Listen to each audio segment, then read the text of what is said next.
Olá, seja muito bem-vindo a mais um Conexão Cidadão, né, Carol? Onde a gente aprofunda todas as questões aqui, tudo que a gente conversa, o que acontece de auditoria, de informações importantes, né, para os nossos jurisdicionados e principalmente para a nossa população.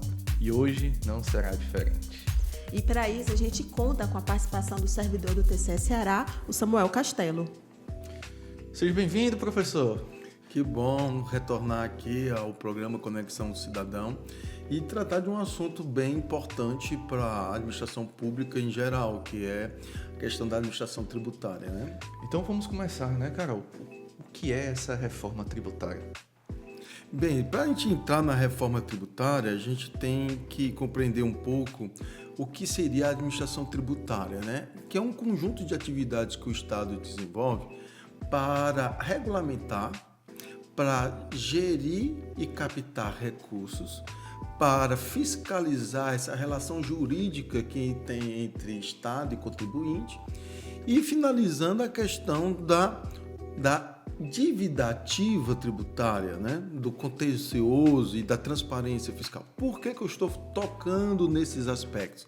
Porque não existe oferta de bens e serviços públicos sem dinheiro. Eu preciso captar recursos e é através da administração tributária que se faz.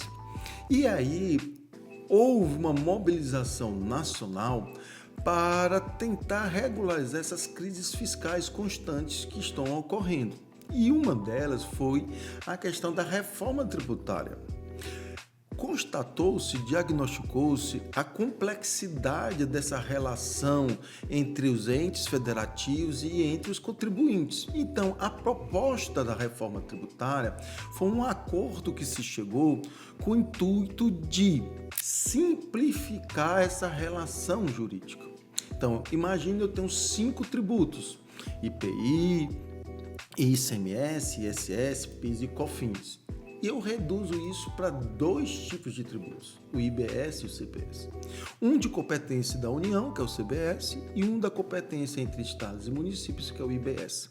Então, essa simplificação, ela gera uma série de consequências, externalidades positivas, tais como vai melhorar o aspecto da eficiência administrativa voltada para a relação da natureza tributária.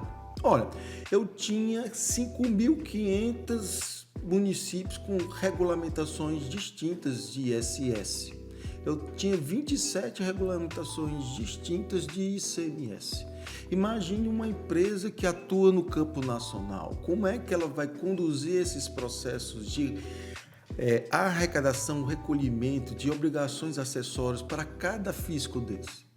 Então, eu tinha que ter um esforço tecnológico humano surreal. Com a padronização da regulamentação desses tributos em 2, facilitará muito isso. Outro aspecto importante é que, com essa padronização, uniformização, isso vai permitir um ambiente econômico mais competitivo das organizações, onde, com essa simplificação dessa relação jurídica, eu vou poder ter um custo do produto, do serviço menor. Né? Eu não vou precisar repassar isso para o consumidor final, aquela carga tributária que incidia por causa dessa complexidade. Então, as empresas vão se tornar mais competitivas, vão poder melhorar a sua margem de lucratividade e esse retorno, essa rentabilidade, ela poderá ser reinvestida no negócio e, consequentemente, isso gerar mais emprego e renda.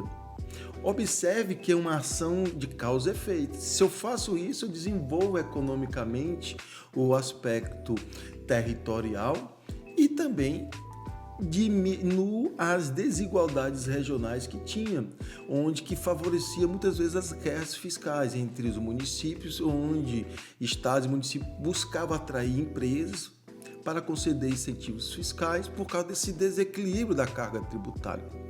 Olha, dentro desse aspecto, peço só desculpa para finalizar, essa relação que eu estou falando que impacta muito ao contribuinte, ela revoluciona a parte administrativa do Estado.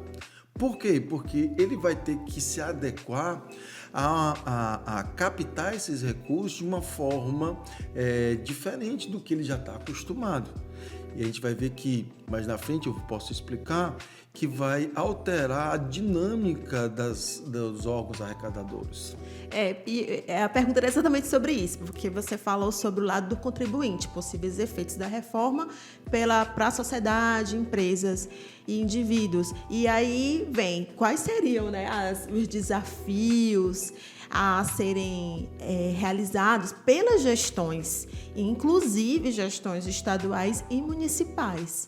Pronto, dentro dessa reforma tributária surge uma organização multifederativa, que seria o Comitê Gestor do CBS-IBS, né? Praticamente essa entidade, não do CBS, mas sim do IBS, ela é criada com uma representatividade de 54 membros, onde 27 membros são dos estados e 27 de municípios, né? Esse comitê gestor, ele vai ser responsável por regulamentar e dirimir as interpretações de possíveis litígios que vai acontecer entre contribuinte e Estado no quesito do IBS. Ela vai ter que ter o aparato tecnológico, porque ela vai ser o órgão recolhedor e repassador dos recursos do IBS para os municípios e para os estados. Ela vai ter que coordenar o processo de cobrança e fiscalização em todo o território nacional. Então, observe que vai ter essa entidade e os fiscos municipais e estaduais, elas vão ter que ter uma interligação, uma comunicação entre esse comitê gestor. Por quê? No momento que eu vou fazer uma coordenação de fiscalização num determinado município, eu vou ter que buscar só os auditores desse município? Não. Eu vou ter também que buscar auditores do estado que esse município está presente. Então, observem a governança tributária, né, dessa governança fiscal que vai impor, né? Então, é uma nova lógica do processo de arrecadação e recolhimento de tributos que a reforma impôs. E, Samuel, a gente vê que vai ter um processo com relação a essas alterações todas, que começa no início de 2026, né, está previsto, e vai até 2032. Pode explicar como vai ser esse processo de implantação da reforma? Posso sim. Já está começando, já nesse ano, já está tendo toda a constituição do comitê gestor, a regulamentação do IBS. Então, assim, há todo um incentivo e mobilização de termos de capacitações. Então, já começou a reforma, né? Então, 2026 ela vai iniciar, né, com alíquotas simbólicas tanto do CBS como do IBS, mas essa arrecadação não vai ser repassada para os municípios e para o estado, tá certo? Ela vai para custear esse comitê gestor para estruturar o processo de implantação da reforma. Em 2027 vai se extinguir o PIS e o COFINS, né? Então vai ficar só o CBS, e o IBS ele vai gradativamente sendo cobrado.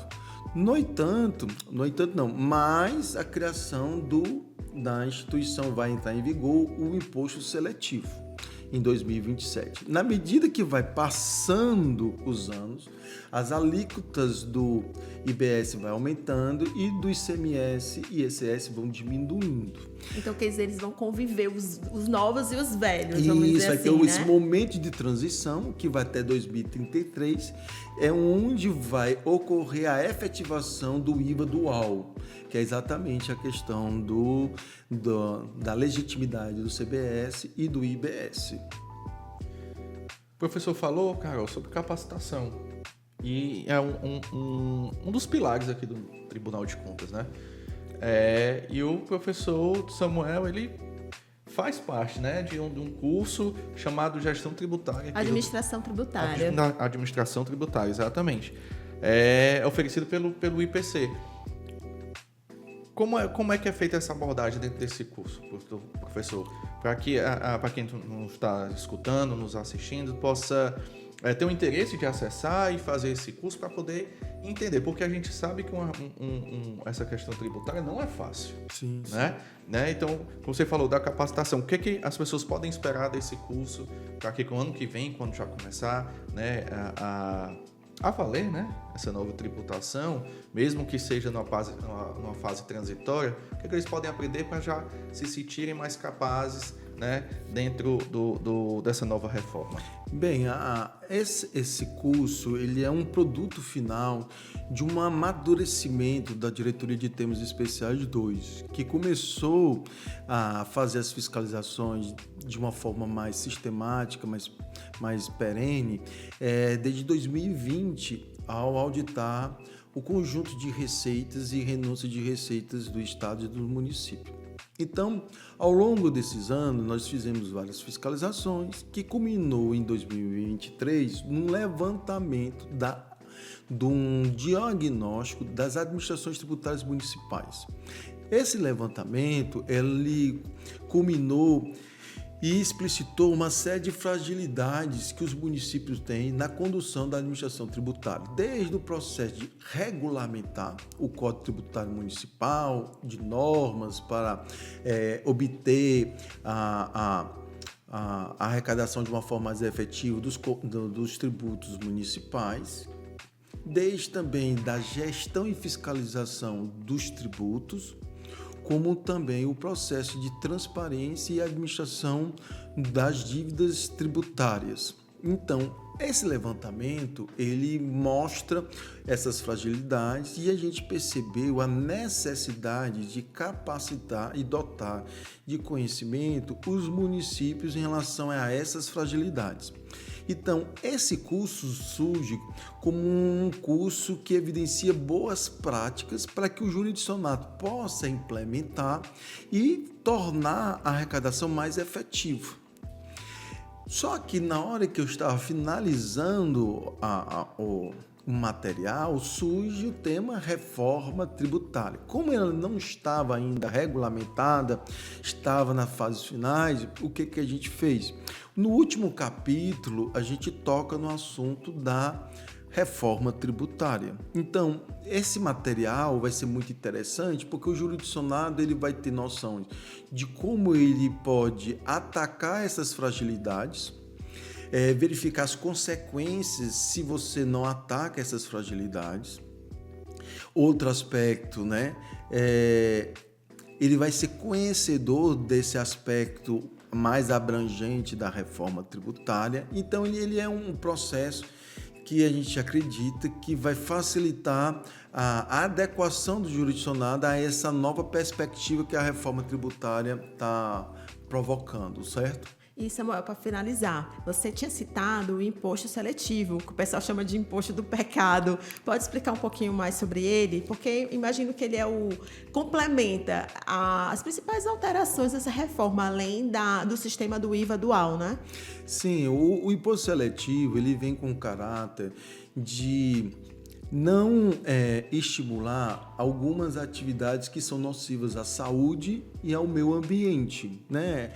Então, você vai ter uma carga maior para aqueles produtos como cigarros, bebidas e todo aquele tipo de bem ou serviço que agrida ao meio ambiente. Então, o imposto seletivo ele vem com essa característica de parafiscalidade, ele vem para desestimular ou estimular, né? Ele vem com esse sentido de voltar à sustentabilidade dos negócios. Então, ele vai entrar em vigor em 2027, né? E ele é muito importante porque é uma forma do Estado tentar e buscar o desenvolvimento sustentável. E a arrecadação, o responsável de instituir e arrecadar? União. Carol, infelizmente ficamos por aqui. Mas pode ter certeza, viu, professor? Muitos convites virão porque é um assunto que não dá pra gente, como é que eu posso dizer, Carol, esmiuçar. Num momento só. Num momento só, num só programa aqui do Conexão Cidadão. Então já deixo aberto aqui o convite. Vamos partir em vários assuntos para a gente poder explicar melhor para o judicionário, para a população em geral, para ter um conhecimento e se capacitar melhor, porque nada melhor, mais libertador do que o conhecimento, né, professor? E nós estamos, assim, nessa fase desse ano, catalogando, estudando bastante, e a ideia é que a gente saia com um produto de um curso de reforma tributária, sob a visão do controle externo, exatamente para orientar os municípios desse processo de adaptação das suas rotinas administrativas, operacionais, de fiscalização para essa nova fase fiscal que nós vamos enfrentar. Então, estamos já trabalhando nesse sentido, né? Estamos fazendo capacitações e tudo, e eu acredito que próximo ano saia também uma atualização desse curso e uma proposta de curso voltada somente para a reforma tributária. Então já fica o convite para a divulgação desse curso que a gente mesmo, né, Carol? A gente faz os cursos para a gente poder entender melhor e trazer uma informação aqui mais de qualidade aqui para todo mundo. O Conexão Cidadão, infelizmente, eu sei, fica por aqui. Com um assunto rico como esse, né? O professor Samuel Castelo trouxe aqui para a gente. E vamos trazer mais esse assunto aqui para você, pode ter certeza. Carol, para aquela pessoa que quer receber as notícias direto no celular, pode entrar em contato com a gente. Qual é o número? Basta entrar em contato no 859-8969-3544. Só vem no teu celular, TCSA Notícias, que assim que a notícia ficar pronta aqui na nossa redação, com os nossos jornalistas, você receberá ela bem quentinha no seu celular. A gente se vê na próxima semana. Até lá. Até o próximo programa.